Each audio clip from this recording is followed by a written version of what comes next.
Let's pray. Light, magpe-pray ha? Let's pray. O Diyos namin, maraming salamat po sa lecture. Tulungan niyo po kami na makita namin kung ano po yung tinuturo ng Old Testament at New Testament bilang concept sa usapin ng evangelism. Yung method na binigay ni Jesus at kung paano to ginagampanan ng mga nasa lumang tipan. Maraming salamat po. Bigyan niyo kami ng mga kamalayan at ganoon din pagiging well-versed sa mga sinasabi ng scripture tungkol sa evangelism. Maraming salamat po sa pangalan ni Jesus. Amen. Sige, start tayo. So lecture number 2 to. Actually, tatlo yung biblical concept sa definition ng evangelism na tatalakayin natin. So, ano pa lang to? Una, so sa susunod na mga Saturdays, yun yung part 2 sa part 3 ng concept at definition. So, pinakauna, every church mandate is presented by the tension of the contemporary versus the historical and traditional. Kaya may part din dito yung evangelism na ano ba yung dapat gawin, ano yung method, dapat ba kaming makigaya sa ginagawa ngayon or sa ginagawa traditionally. So, for example, pag sinabing evangelism, ang common na naiisip ng mga tao ngayon is yung 4 spiritual laws, lalo na sa mga Baptists. Kumbaga ito yung method na ginagamit. Yung sin, death, consequence nun, tapos gospel, yan yung tinuturo nila na method. Yung iba naman, mga crusades, yung iba sa decisionism, may kinalaman doon yung mga altar call, sinner's prayer. Kaya ang nangyayari dito, unquestioning conformity. So parang tutularan na lang, gagayahin na lang, at ma-accuse na hindi nag-evangelize kapag hindi ginawa yung method na ginagawa nila. Pangalawa naman is traditionally. So sa kasaysayan, may mga iba-iba ring mga evangelistic methods na ginagamit. For example, yung open-air preaching nila George Whitefield. So maraming mga nangyayaring magandang results. Pero ang nangyayari is kapag hindi siya in-examine masyado, dinuduplicate na lang, doon nagkakaroon ng mga problem. So paano natin iisipin yung method ng evangelism? So una, kailangan nating tignan kung paano siya pinoportray sa Old Testament, saka pangalawa, paano siya pinapractice sa New Testament. Paano yung evangelism sa pinoportray sa Old Testament at pinapractice sa New Testament. So una is Old Testament anticipation. Meron bang evangelism sa Old Testament? Meron ba nun? Is that a thing sa panahon nila? So ang problem is yung concept ng evangelism, it seems to be absent in the Old Testament dahil sa pagiging exclusivist ng Israel. Kaya sinasabi, di ba, parang hindi na share ng gospel yung mga nasa labas ng Israel. Parang ganun yung essence na naiisip ng iba. Sobrang exclusive sa nation ng Israel to the point na iniisip ng iba ay walang evangelism sa Old Testament. Pero ang answer doon is yung mismong exclusivism sa Israel, yun mismo yung purpose ng Diyos para may kinalaman sa universal purpose ng Diyos sa mankind. So actually, yung pagiging exclusive ng Israel, yun pa yung evangelistic approach at method ng Diyos. Una, sa Abrahamic Covenant. Ayan, Genesis 12, 1-3, 22 verse 18, nakipag-covenant yung Diyos kay Abraham at pinramis ni Yahweh kay Abraham, in you all the families of the earth will be blessed. So, hindi pala yung promise ng Diyos kay Abraham pang Israel lang. may kinalaman yon, maapektuhan nun yung lahat ng mga pamilya ng mundo. Sabi doon, in you, all the families of the earth will be blessed. So may universal impact yung covenant kay Abraham. Ibig sabihin, hindi pinurpose ng Diyos na makulong sa Israel yung salvation. Kasi sa pamagitan ni Abraham, sa pamagitan ng line Abraham, pagpapalain yung mga bansa, yung mga families. Another, concern about what the Gentiles will think of God in what happened to Israel. Actually, kung ano yung ginawa ng Diyos sa Israel, testimony yon para sa mga ibang bansa. Kung naalala nyo nung Exodus, so pinalaya ng Diyos yung Israel mula sa Egypt, nung kumakanta na sino ba yung kapatid nila? Si Miriam. Actually, kumanta si Moses, tapos kumanta din si Miriam. Sa mga kanta nila, sinabi nila doon, yung mga nakapaligid na mga nation sa kanila, alam nila kung ano yung nangyari sa Israel. Nagsisimula na kumalat yung balita na natalo yung Egypt ng Israel dahil sa Diyos nila. So, Israel has a mandate of displaying God's glory to the Gentiles. So, paano nagkakaroon ng evangelism in terms of anticipation? May promise kay Abraham at testimony ng pagtulong ng Diyos sa Israel. So, number 1, type figures of evangelism. Ano yung masasabi natin na evangelism pero pang Old Testament? Una, may mga direct witness sa mga Gentiles or direct witness sa Gentiles. Una, si Elijah sa widow nung Zarephath. Nadaanan natin to sa Bible, sa scripture reading. 1 Kings 17 na ito yung dumami yung mga oil ng widow. Ito yung binuha yung anak niya. Pero yung widow na yon hindi siya Israelite. So, merong witness, nagwi-witness yung prophet doon sa hindi naman taga-Israel. Si Elisha, kay Naaman, ito yung may ketong na commander. Ketong ba yun? Basta skin disease. May sakit siya sa balat. Naging witness siya doon sa Diyos ng Israel kahit na ito ay isang Syrian. Ano pa? Si Jonah sa Nineveh. Utos ng Diyos kay Jonah, mag-preach sa Nineveh. Ang Nineveh, kalaban niya ng Israel. So, kahit na papili-pili or talagang pakurot-kurot lang yung testimony witness sa Gentiles, what was handful in the Old Testament became full harvest in the New Testament. Yung papili-pili sa Old Testament, naging full-blown na yan sa New Testament. Ano pa? Conquest ng nations. So, usapin ng battle, war, sa usapin ng giyera. Yung mga military encounters nila, dinedescribe yon bilang battles of the Lord. Yung Diyos yung lumalaban para sa kanila. Diba, naalala niyo ano yung mga famous verse? May isang famous verse na, the battle is the Lord's. Na yung Diyos mismo sa Kanya mismo yung laban na yon. So, sa usapin na yon, ang nakikipagdigma ay yung Diyos. Kung maalala nyo dun sa part 1, yung word na gospel ay sa usapin ng announcement ng military victory. So, ibig sabihin nito ay nanalo sila sa gera, good news yun. Actually, yung New Testament, ginagamit niya yung word ng gospel sa usapin ng military conquest sa proclamation ng gospel. 2 Corinthians 10. Ang sinabi doon, di ba, na we take every thought captive to obey Christ.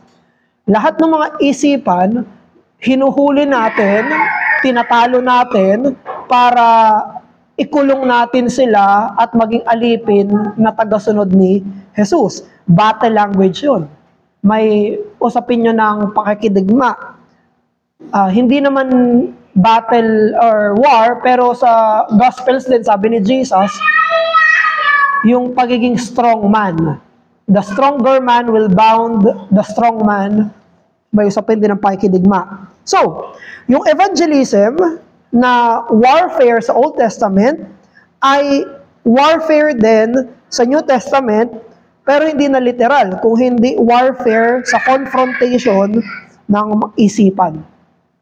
So, nakikipagdigma pa rin tayo, pero yung pakikidigma nun, sa usapin ng isipan, mga worldviews, ano yung katotohanan, paano tayo dapat mag-isip, lahat yun ay warfare.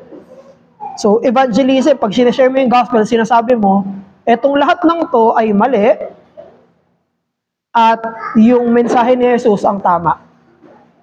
At si Jesus yung mananalo.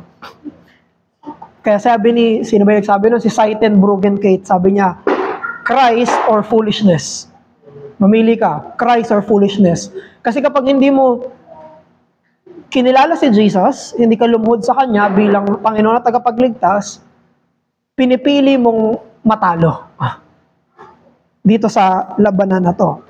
Ano pa yung type and figure sa Old Testament? Yung tinatawag na Year of Jubilee. Ano yung Year of Jubilee? Actually, yung Year of Jubilee, isa itong taon. If I'm mistaken, ito yung 8th day. Yung Year of Jubilee. Sa Leviticus 25, 8-17, kung saan nire-reorder yung lahat ng nangyari sa isang bansa. Ibig sabihin, yung mga alipin, papalayain, yung may mga utang, hindi na sila sisingilin, yung mga taniman, hindi sila pagtatrabahuhan. Hayaan silang lumago. Walang magtatrabaho sa taon na to. Yun yung Year of Jubilee. Hindi ko nga, nung bata pa ako, palagi ko narinig na to kasi may kanta nito eh. Sa Catholic, the Great Jubilee, mga gano'n na kanta. Hindi ko pa alam yun dati. Pero sa Scripture, sa Old Testament, isang taon siya na talagang titigil lahat. Ibig sabihin, rest. May reordering talaga ng buhay. At ginamit to ni Jesus yung Jubilee sa Luke 4:17 following bilang announcement ng kanyang mission. Yung mission ni Jesus is a Jubilee mission. Rest mission. Usapin kung saan makapagpahinga, mensahe kung saan papalayain yung mga may utang, usapin kung saan papalayain yung mga alipin. Jubilee. So, the gospel has a potential of radical reordering of life. Yun yung Jubilee. Magiging bago talaga yung buhay. Kaya yung mga slaves, isipin nyo yun, naghihintay sila. Hintay nila, dumating yung Jubilee.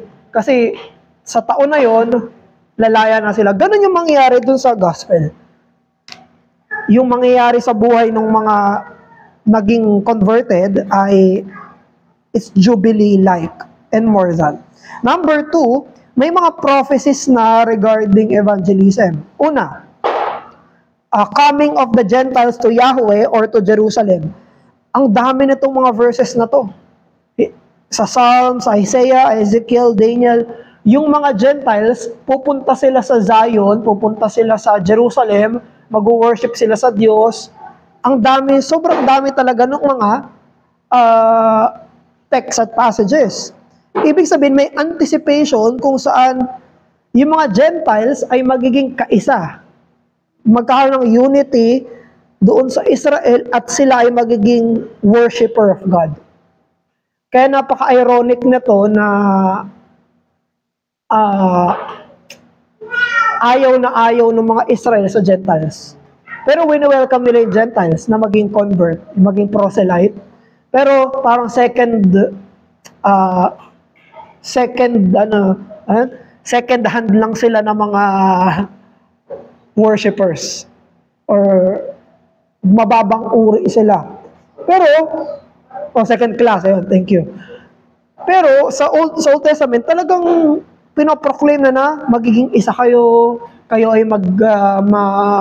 lahat ay masasamba sa Diyos.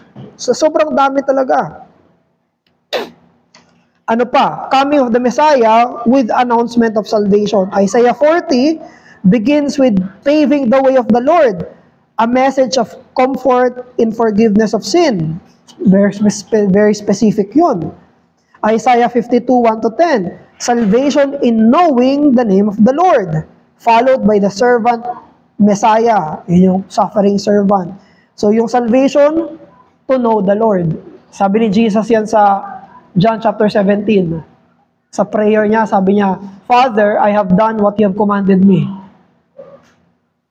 This is salvation, that they may know you, the only true God, and your servant. Yung kaligtasan ay yung pagkakakilala sa Diyos. Isaiah 55 verse 5.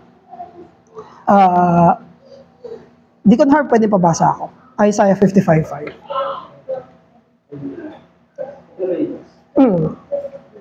Isaiah 5 verse 1. Surely you shall call a nation you do not know, and nations who do not know you shall run to you, because the Lord your God, the Holy Ones of Israel, for He has glorified you. So dito, talagang sinabi na yung mga hindi mga taga-Israel, ibang nations, ay makakakilala sa Kanya, lalapit sa Kanya, dun sa Diyos ng Israel. Isaiah 61 verse 1-10, ito yung pinag-usapan kanina na merong reordering sa usapin ng Jubilee. It extends to the Gentiles. Hindi lang mga Hudyo ang magkakaroon ng Jubilee, spiritual Jubilee, kung hindi maging yung mga Gentiles. So, bago ako dumiretso dun sa conclusion, kaya ito rin ay sa usapin ng mga views na hindi totoo na may dalawang tao yung Diyos, na Israel tapos church. Ang pinapatungkulan talaga dito na iisa lang yung purpose ng Diyos mula Old Testament hanggang New Testament, na Israel and believing Gentiles, sila ay people of God. Sila yung mga tao ng Diyos. So, maging sa Old Testament, may mga people of God na, maging mga proselyte. At sa New Testament, pangmalawakan na siya.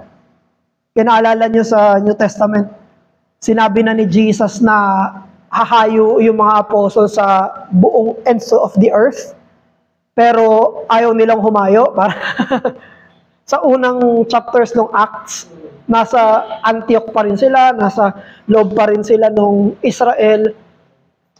Kailangan na persecute pa sila bago pa sila mag-disperse. Pero yun yung command ni Jesus, mag-disperse talaga sila, kumala talaga sila sa lahat ng mga bansa.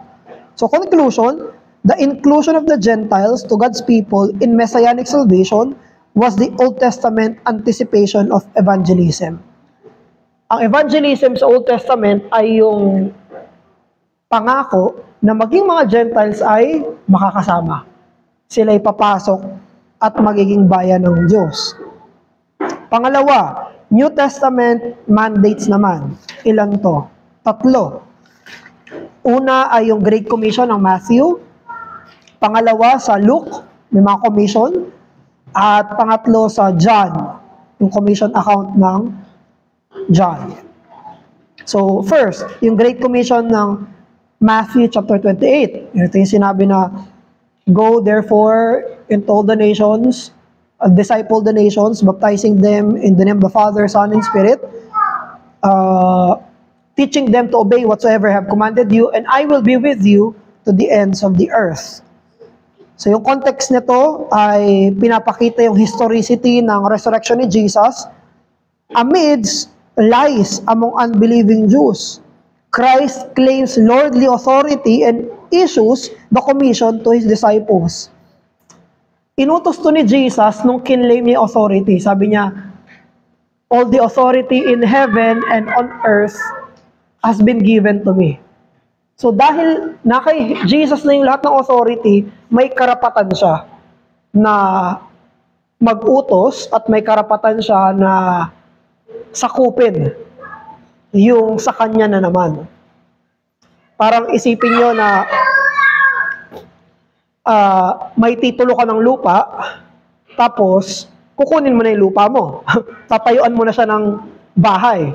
Ganun yung ginagawa ni Jesus, sa kanya na yung lahat ng bansa.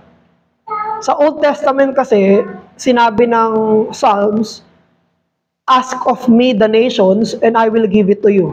Actually, yung covenant ng Father at Son. Yung covenant ng Father at Son is that ibibigay ng Ama yung lahat ng rewards kapag na-accomplish ni Jesus yung death, burial, resurrection. Kapag nagawa ni Jesus yun, ibibigay sa kanya lahat. So, ayun yung result o reward ni Jesus. So, bilang sa kanya na yung lahat, may authority in heaven and on earth, saka siya nag-utos. Sa kanya sinabing, go. Nasa kanya authority, therefore, go. So, Christ's exaltation and universal authority as risen Lord is the foundational focus. Kaya pag nag-evangelize tayo, inaangkin natin yung kay Jesus naman talaga. Inaangkin natin yung kay Jesus naman talaga. Pag sinabi natin sa isang hindi Christian, maging Christian ka, sinasabi natin, kay Jesus siya, kaya dapat magpasakop siya kay Jesus. Yun yung sinasabi. Kahit sa group ng families, group ng nations, pag Pilipinas, kailangang you should be born again. You should believe and repent. Dahil kay Jesus yung Pilipinas. Hindi ito separate sa kanya, hindi ito walang separation ni Jesus at yung mga tao. Hindi totoo yun. Kay Jesus na lahat ng pinapanganak ngayon, kay Jesus sila lahat. Lahat ng mga tao ngayon na hindi nananampalataya, pagmamay-ari sila ni Jesus. Sabi ni Jesus, all authority in heavens and on earth. So, yun yung focus natin. Kaya maging optimistic tayo dito eh. Kasi yung ginagawa natin is may titulo. Titulado si Jesus.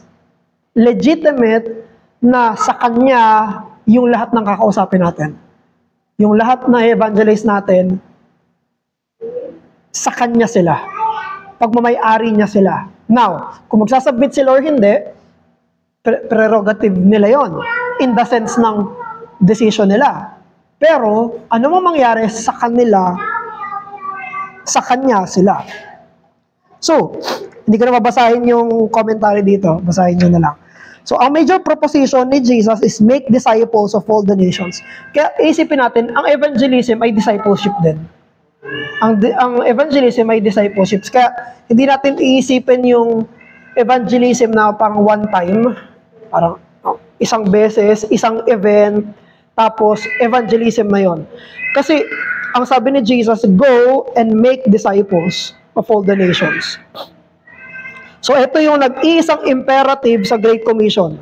Make disciples. Ito yung main occupation ng church in relation to the world. Ano yung relationship ng church sa mundo? Sila yung mission field. Yung mission field ay yung mundo, sila ay dapat na maging disciples ni Jesus. So, ano yung connecting activities? Ano yung ibig sabihin ng discipleship? Una, going. Go. Ibig sabihin, meron ditong assumption ng motion. Merong pupuntahan, may bibisitahin, merong sense na yung mga hindi pa disciples ay prospect at target at talagang intentional. Go. Pangalawa, baptizing them. So, dito sa usapin ng discipleship at evangelism, part pala yung baptism. Ito is an ongoing mandate. Ang subject are to those who are made disciples. Kapag disciples na, baptize them. Kailangan disciples muna bago sila ibabaptize. So, ano yung formula? In the name of the Father, and of the Son, and of the Holy Spirit. Kaya very strong case ito para sa doctrine ng Trinity. Kasi iisa lang yung pangalan. Hindi sinabing name of the Father, name of the Son, at name of the Spirit. It's a singular name with three persons. Sabi, in the name of the Father, and of the Son, and of the Holy Spirit. Kaya, iba-iba yung identity ng bawat persons, pero they have oneness in the sense ng iisang pangalan. One name with three persons. Kaya importante ito yung formula ng baptism, they are baptized in the name of the Trinity. Kaya pag may mga churches kailangan na nagbabaptize, very important yun na kailangan maisip na kailangan makonsider kung Trinitarian yung baptism nila. Kasi hindi lang to parang, formula lang yan. Talagang indication yun kung proper yung baptism. Kanyari, binaptize sila sa INC. Hindi legitimate yun. Kasi hindi naman Trinitarian yun. Binaptize sila sa mga oneness, Pentecostal. Hindi legitimate yan. Kailangan Trinitarian yung baptism. And C, teaching them. Teaching them. So, hindi natatapos sa baptism yung discipleship. May present participle siya na sense na tuloy-tuloy siyang ginagawa. It is an ongoing occupation. And ano yung promise ni Jesus? Kapag ginawa nila yon, nag-disciple sila, nag-baptize sila, nagturo sila, sabi ni Jesus, nasa sa inyo yung presence ko. I am with you always, even to the end of the age. Even hanggang sa katapusan ng panahon, ay kasama nila yung Panginoong Jesus. So, the mission of the church is defined, is envisioned to be unalterable to the end. Nung nangako si Jesus na sasamahan sila hanggang sa katapusan ng panahon, yun yung duration kung hanggang kailan sila mag-evangelize. Hanggang kailan sila magdi-disciple, hanggang kailan sila magbabaptize, hanggang kailan sila magtuturo, until the end of the age. Hanggang dumating siya ulit. Hanggang sa katapusan ng panahon. Ibig sabihin, tuloy-tuloy itong Matthew 28. It is the presence of Christ in His church that guarantees the completion of this mission in the world. Dahil kasama niya sila, dahil sinasamahan niya sila, therefore, ginagarantiyan nito na magtatagumpay sa makukompleto. Ano man yung magiging result, makukompleto yung gawain na binigay sa kanila. How about kay Luke?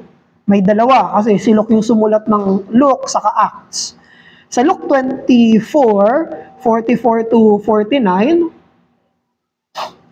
yung context nito ay the understanding of scriptures in the light of the person and work of Jesus. At yung emphasis dito sa narrative is yung content ng message. Nakabase siya sa kamatayan at resurrection ni Jesus. May message ng repentance and remission of sin is to be proclaimed. At sino yung mga recipients? Sino yung mga tagatanggap? Yung mga apostles. Kaya yung mga apostles, tinatawag silang witnesses. So the promise of Pentecost power from on high. Sila yung mga testigo. Anong implication nito? The church is obedient to this mandate to the extent that she is true to the apostolic message. Yung mga churches na nananatili sa tamang doktrina, sila ay dapat na mag-witness din. Katulad ng mga foundation ng church, which are the apostles. Ano pa yung commission? Hindi natapos sa resurrection ni Jesus, nagturo pa ulit si Jesus bago siya umakyat sa langit. Yun yung Acts 1. Bago umakyat sa langit si Jesus, naalala niyo yung yung 40 days. 40 days na nagstay si Jesus. Tapos yung sa last day, kinommission ulit sila ni Jesus. Dito yung nakatunga nga sila sa langit. Tapos may anghel na sinabi na, huwag kayo, kung paano umakyat si Jesus, ganun din siya bababa. So, ito yung time na nagsabi si Jesus. Pero, nung nagsabi si Jesus ng commission niya, di ba sabi niya na go to Samaria, and to the uttermost part of the earth. Sinabi niya na, nagtanong. Sino ba yung disciple na nagtanong? Hindi yata in-indicate. Hindi ko alam kung si Peter or ibang disciples. May nagtanong, sabi niya, kailan mo i-establish yung kingdom ng Israel? Ano na yun resurrected na si Jesus, nagtanong pa rin sila, Lord, kailan mo i-establish? So may sense na iniisip pa rin nila, kingdom ng Israel yung pinunta ni Jesus at itatayo niya. Kaya dito, yung silence ni Jesus ay in the sense, correction ni Jesus. Hindi niya sinagot. Hindi niya sinagot. Ang sinabi niya, mag-preach kayo sa lahat.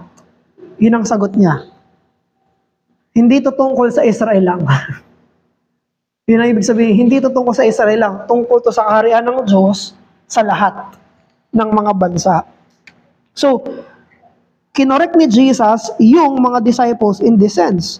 Yung mga apostles, they became witness, binigyan sila ng power ng Holy Spirit, at nagkaroon ng propagation ng gospel. Jerusalem, Judea, Samaria, and to the end of the earth.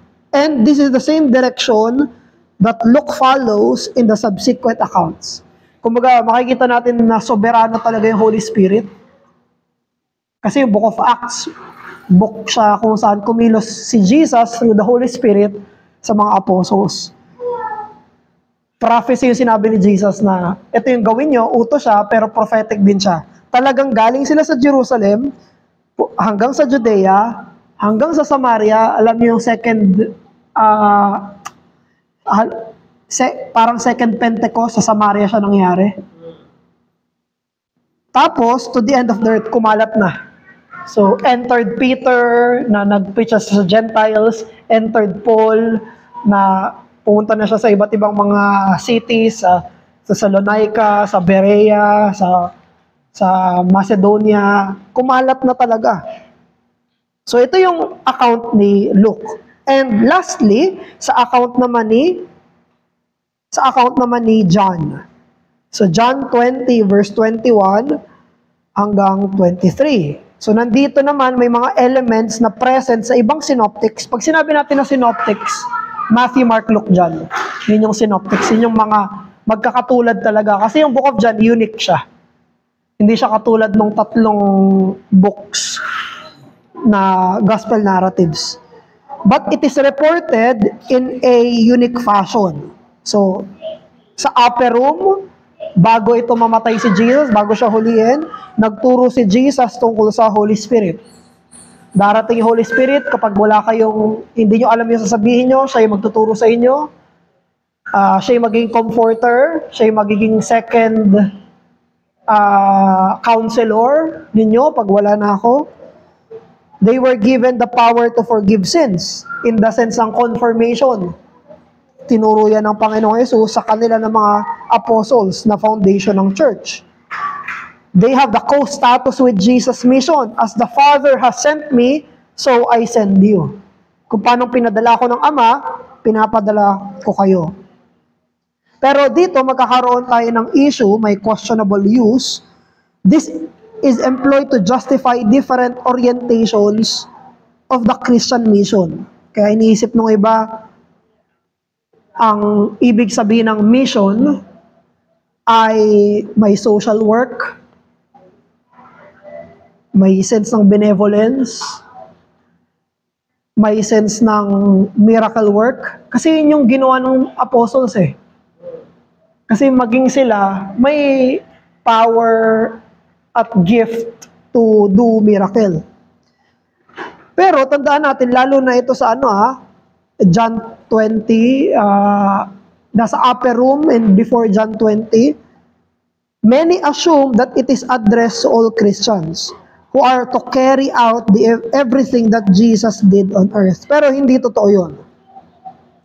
So, hindi totoo yun. Na lahat ng mga tinuro sa upper room ay exactly gagawain ng lahat ng Christian. Merong mga gawain na specific sa mga apostles lang. Sa kanila lang talaga yon. So, basahin natin yung sinabi ni John Stott. The actual commission itself must be understood to include social as well as evangelistic responsibility.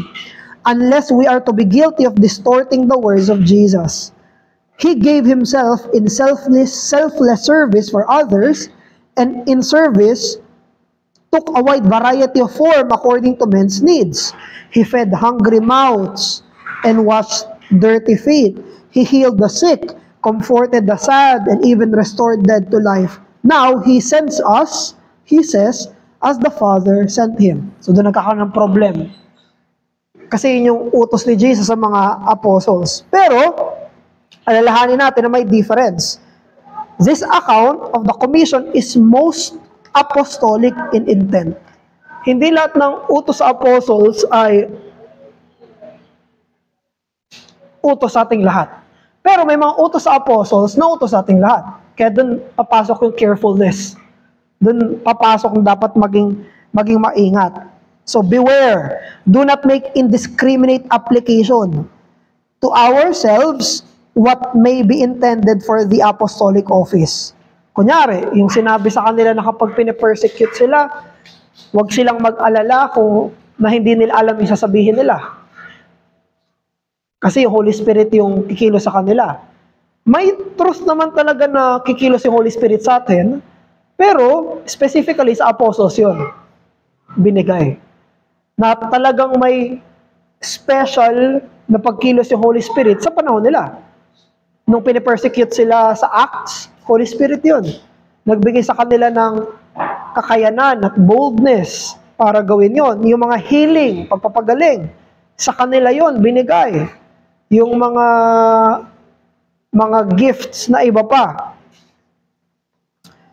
So, the motive of the apostles to be like Jesus is a repeated formula in the upper room. Kasi tandaan natin, they are the representatives, official representatives of Jesus.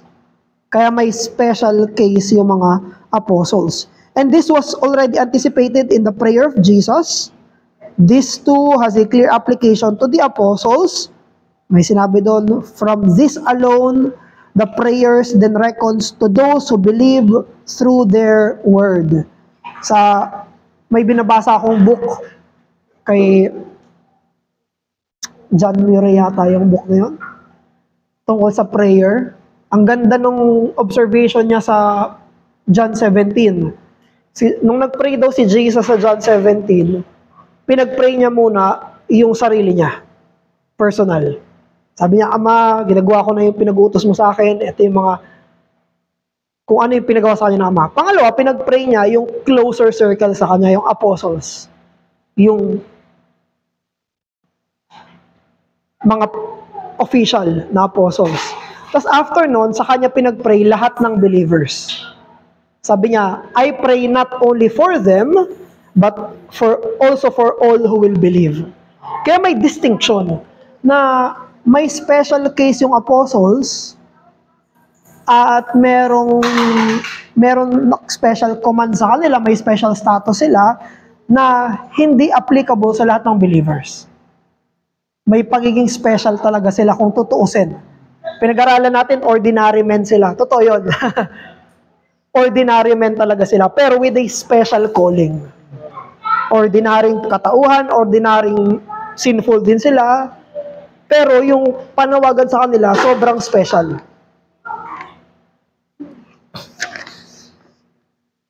So, John reflects on this special status with a similar language sa subsequent letter niya, sa 1 John chapter 4, verse 5 to 6.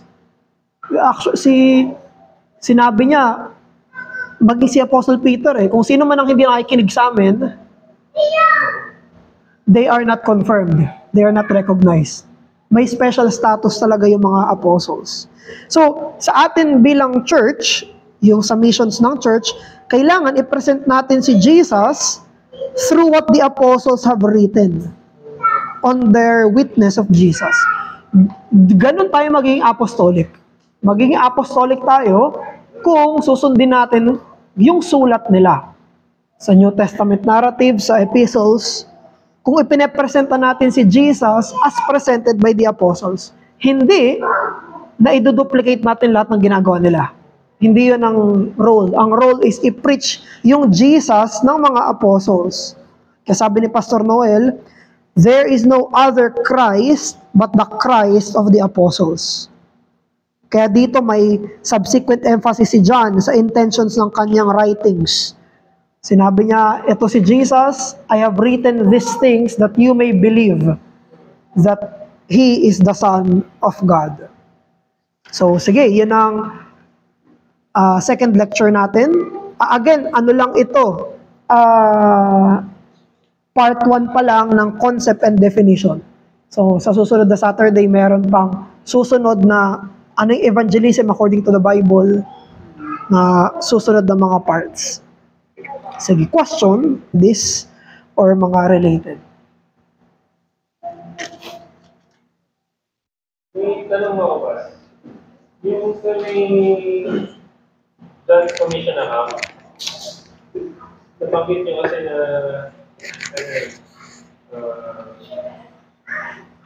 sa meron sa part ng apostles.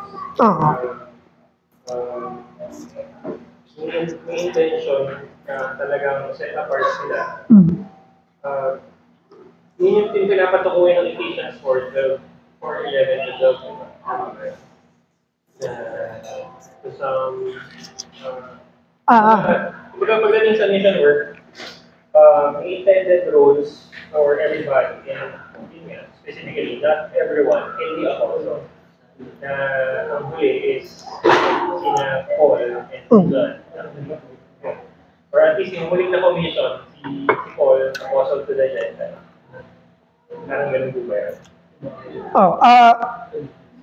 Sobrang special ng role ng apostles pagdating sa mission saka sa church. Kasi sila yung foundation, yung authority nila, in a sense, kapantay ng Diyos. Hindi dahil sa Diyos sila, divine sila, kundi official representative sila. Kumbaga, sila yung official ambassador talaga, in which none of us can claim. Kahit sinong believers, hindi nila pwede i-claim na kapag nag-disagree ka sa akin dito, nag-disagree ka sa Diyos. May ganong sense. Applicable sa kanila yung touch na may anointed. kaya ba mas mayroong sinabi si Paul dun sa 1 Corinthians 7 na parang meron siyang disclaimer na parang not I, but the Lord. Tapos parang meron din siyang qualify na sinabi niya rin about marriage. Na parang, not the Lord, not the Lord, but I. Tapos, may isa pa pa, may follow up dun Kasi, di ko lang kung saan part yun, pero parang, di ko lang kung related din yung nag-aaway na disciples about positions. Pero iniisip ko kung may kinalaman yung sa apostles, na because they are the apostles, sabi ni Jesus, if they rejected me, they will reject you also. Na as if you partake in my glory, you shall also partake in my sufferings. In the sense na kaya grabe rin yung sufferings na pinagdaanan. Tama. Ang next kong question dun pa, kasi sa apostles yun, in a way ba, for the church today, meron bang sense na even not with the methods or rules, kasi iba nga yung rules so for us today na magiging teachers, magiging pastors, evangelists, somehow pwede na natin sundin, bukod dun sa teachings ng apostles, is the principles on how they did it. Tama po ba? For example, yung sa Jerusalem, Judea, sa the end of earth, yung ganong direction, na parang okay. one church, tapos we're reaching out to the next city after our locality, and then kung kaya, the next town, or next province, or the next nation. May sense po ba na gano'n? Kasi medyo sanay kasi sa ganong interpretation or apostolic daw, kailangan ng apostles today, parang gano'n Pero parang, ibig sabihin ba, yung same Ayaw niya yung ano eh, may specific ako tanong dito eh. Are we to be dispersed as a church? May ganun bang sense? Na kung nangyari ito sa apostles noon, somehow, as a local church, kasi syempre, covenantal tayo, we want to look after the local church, pero in a way, should we be ready to send people, or at least, sample na, si Monica, papakasal siya, tapos yung papakasal niya sa ibang lugar, for example. Parang ganito po ba yun, in a way? We're here to send people, or, kung magtatrabaho abroad, parang gano'n.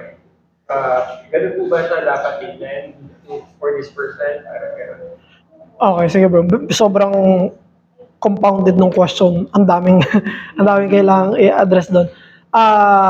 Sige. Doon muna nasa by principle, kailangan ba nating sundan yung way of life, yung kumbaga naging way of life ng apostles, kasi yun yung pinaka direction ng question. Na teachings nila, yun yung primary, kailangan nating sundan, pero pangalawa, yung naging buhay nila. At hindi lang individual, kundi bilang lahat ng apostles. Primarily, yung dispersion. Doon sa dispersion, yes, may sense na by principle, kailangan mag-send ang church. Pero medyo napapaisip ako doon sa word na magdi-disperse. Kasi parang may sense yung disperse na mawawala na yung local church, lahat aalis. Parang may ganong connotation yung phrasing. Ganon. Pero hindi ganon kasi specific yung role ng mga apostles sa kailangan talaga nila mag-disperse. At kailangan talaga nila maghiwalay. Hindi sila magkakasama 12, yung 500 na nakakita kay Jesus, di dapat magkakasama lang. Kailangan talaga nilang umalis at mangaral. Specific yun sa apostles. Hindi yun ito si Jesus na magkakasama kayo lahat ng mga apostles. Pero sa transition kasi yun eh. Pero pagdating sa church, inutusan yung church na mag-gather talaga. Talagang gather sila, magkakasama talaga sila. Pero, yung sa usapin ng principle, kailangan yung church din ay may apostolic-like life na may sinesend out sila. At tama yon. Tama talaga. Pero hindi lahat. Hindi lahat usapin ng magiging formal missionary. Pero kailangan kasama sa life ng church na meron sila mga sinesend out. Na umaalis for mission sake. Pero yung mga naging examples mo bro na parang mag-aasa, oo, kapag hindi talaga target ay mag-mission, kung hindi providentially, kaya aalis. So ganon. So wala rin problema doon, maganda rin opportunity yon. Kasi kahit hindi naman missionary, gusto natin na may mga ma-plant na church. Actually, ginagawa yun ng ibang churches. Kunyari, sa isang lugar talagang ang daming members doon. O kaya, yung mga members doon, gusto nila na magkaroon ng church sa lugar na nila. At malayo talaga. Walang problema yan. Actually, yung nandyan sa may Montalban, yung natin na ni She, may mga taga CRBC na nang taga doon. Kaya gusto nilang mag-start. Kasi doon yung families din nila, ganon. So, pwede yun. Pwede mangyari yun na ganon yung event. So, yung mga members, pwede nilang mag-spearhead na magkaroon ng mga ganong klaseng ministry. Hindi naman kailangan palagi na missionary. Pwede mag-plant talaga ng church kung magsasucceed, kung talagang ma-evangelize talaga, pwede magtayo ng church na ganon. At tama yun bro na by principle, susundan siya ng mga churches. Pero ayaw lang natin, kasi pag sinabing by principle, ayaw natin maging masyadong technical. Na kailangan by this time. Tapos yung etong Jerusalem, Judea, Samaria, kasi may time sa mauuna yung sa labas. Kailangan talagang unahin yung loob, pero huwag kang mag-share ng gospel sa ibang, hindi mo na share yung gospel sa family mo, ha? Kailangan magawa lahat yun, pero hindi sinasabing not until. Kailangan, hindi ko pa kasi na-share rin, ayaw kitang invite sa church kasi hindi ko pa na-invite sa church yung family.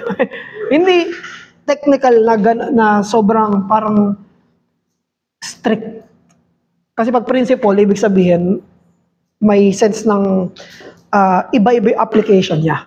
Pag may principle, hindi siya katulad nung direct commands na talagang as is. So, ganun yung gagawin sa kanya pag sa susundan natin yung life ng mga apostles.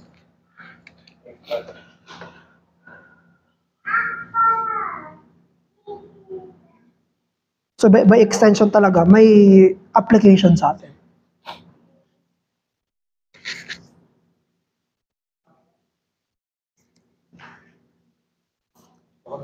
Sige, question. Questionable po ba yung mga initiative na nag-gather ng mga unbelievers? I mean, to preach the gospel, pero nagbibigay ng mga physical needs. Kasi ito nabasa ko kagabi dito sa may Galatians. Galatians 2:10, sabi niya, this was Apostle Paul speaking, only they asked us to remember the poor, the very thing I was eager to do. Tapos sabi dun sa commentary, Paul's concern for the poor, as evidenced here, is that in accord with the broader principle demonstrated throughout the scripture, the genuine preaching of the gospel in every age, I think until now, must be accompanied by the meeting of physical needs as well. Just as Jesus healed the sick and cast out demons along with his preaching. Anong study, ESV Study Bible? Okay. Maganda yon.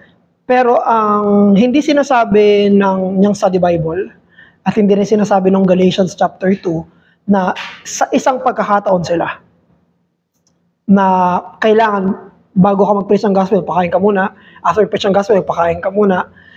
Hindi yun yung sinasabi. Ang sinasabi ay merong secondary work yung church at yung apostles ng benevolence. Yun lang yung ibig sabihin nun. Pero hindi ibig sabihin nun na kailangan literal na magkasabay yung benevolence at evangelism. Pero hindi rin naman masama na magkasama sila. Kunyari, magbibigay ng benevolence para sa mga nangangailangan tapos may konting Bible study. Hindi masama yun. Kunyari, yung CRBC, meron silang ministry para sa mga street dwellers. Kada Thursday, binubuksan nila yung pinto nila ng church nila at pwedeng maligo yung mga street dwellers dun sa loob ng church nila. Talagang ligo sila. Tapos pinapakain sila. Not touching. Light. Not touching. Papa said not touching. Pinapakain sila. Tapos, may Bible study. May preaching during that time. Siguro, ang qualification lang is hindi dapat, although kasi mahirap sabihin pero ginagawang mandate na kapag hindi kayo nag-Bible study, hindi namin kayo papakainin. Parang gano'n na. Although, syempre, in good motive naman yon, pero parang it leaves a bad taste na hanggat hindi namin kayo bibigyan, hanggat hindi kayo nakikinig sa amin. May sense ng forced. May sense ng forced. Pero kung walang problema. Normally naman, hindi man humihindi yung mga gusto na rin silang makinig. Ayun. Pero, ang sinasabi lang natin na hindi usapin na magkasabay sila palagi. Obligation din ng church yung benevolence. At yun talagang in need. Talagang nangangailangan yung ginagawa nila ng benevolent act. Sabi ni Paul, di ba, the poor, talagang nangangailangan yung tutulungan nila.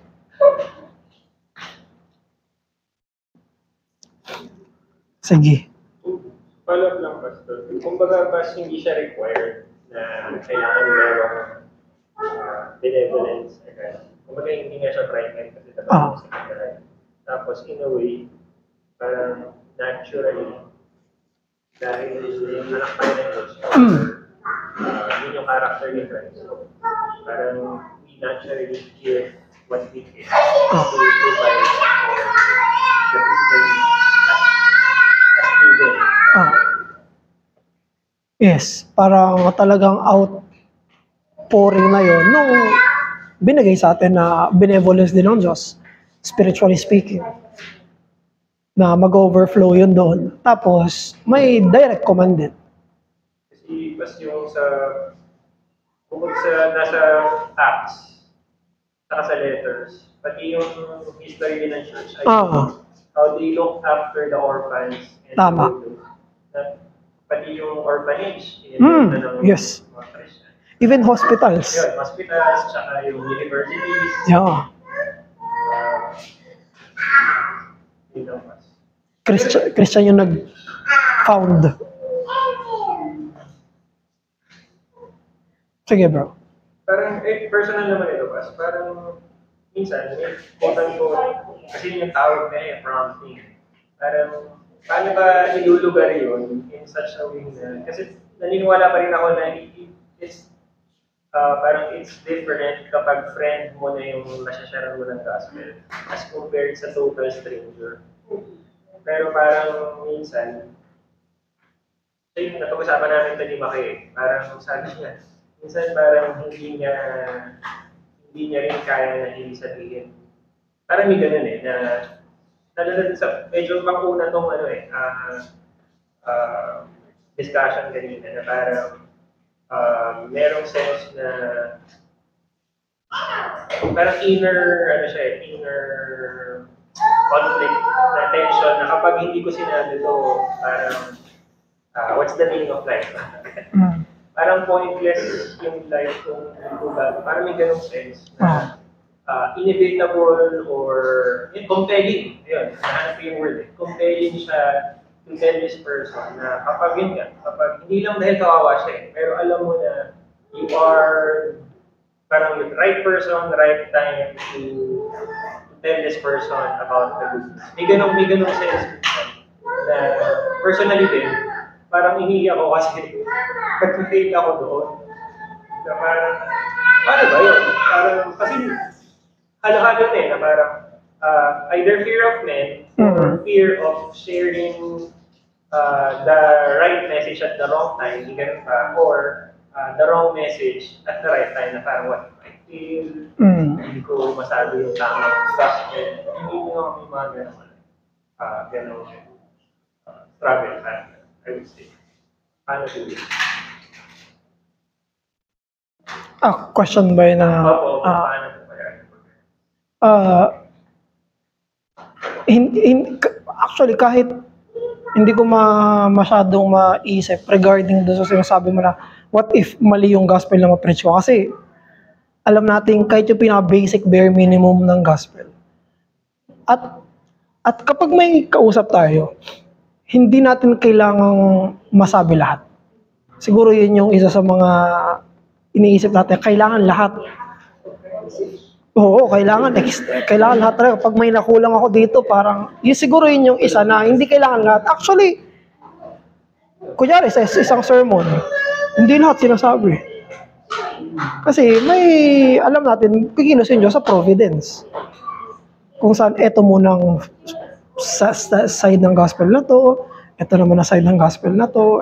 Kumbaga, kikilos yung Diyos providentially, ang role lang natin, sabihin natin, siyempre may wisdom yun doon yung Diyos. Saka yung pagkilos niya, kung ano yung naisip mong kailangan niya na bare minimum ng gospel, o kailangan niya ba makonvict muna siya ngayon sa sin, mas malilid siya doon. May isang tracts nga, ewan ko si Pastor Noel yung nagsabi sa amin, may isang gospel tracts. Kasi yung ibang gospel tracts, ang dami, di ba? May isang gospel tracts daw na, ewan ko nakita niya, basta narinig ko lang sa teaching niya na, ang nakalagay, totoo ba ang purgatorio? Tapos pagbuklat niya, dumalo ka sa worship service namin. So, hindi kailangan buo agad, pero may part na kailangan mapag-isip sila. Kaya hindi tayo naniniwala, di ba sinabi sa pinakauna, hindi tayo naniniwala na i-duplicate lang yung gagawin, o kaya susundan lang ko ni pinagagawa ngayon. Kasi ang target natin yung understanding. Na mapaisip talaga sila. Para hindi kailangan na ma-overload kaagad lahat. Pero ang target natin, mapaisip sila. May isa akong binabasa ko book ngayon, hindi ko pa siya totally nasisimulan, pero ang pangalan, Questioning Evangelism. Ang approach niya, more on conversational. At hindi one time. Talagang kakausapin mo ano yung tingin mo sa religion, tapos next time ulit. pwedeng formal, pwedeng informal, pero nasusundutan mo. Actually, lahat ng marami mga Christians, ganun yung naging past eh. May mga napatanong ako, ito yung ginamit para dito. Ano lang, tanim mo lang ng tanim. Hindi kailangang full-fledged na, upo, meron ka bang 30 minutes? Ang goal is mataniman sila as much as possible. Tapos next time ulit. Pero ibang usapin to, dun sa mga one time mo lang talaga makakasama. Ibang kaso yun. Yung talagang hindi mo na siya makikita pagkatapos nun. Pero yung sa mga regular, maraming times na, kunyari sa family worship, ganun din naman yung mga ginagawa natin. Ako, sa side ng family ko, kasi talagang bare lang yung ginagawa namin hanggang sa totally later on, naging mas expounded na.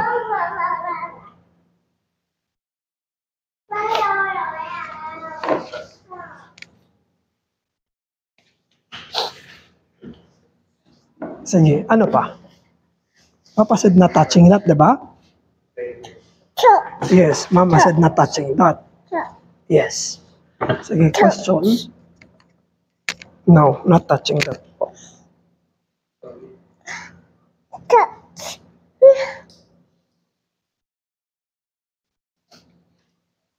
Sige. Sige, pray tayo. Let's pray. Pray. Light. Praying. Pray. Let's pray na. Ama, salamat po sa naging pag-aaral, sa discussion.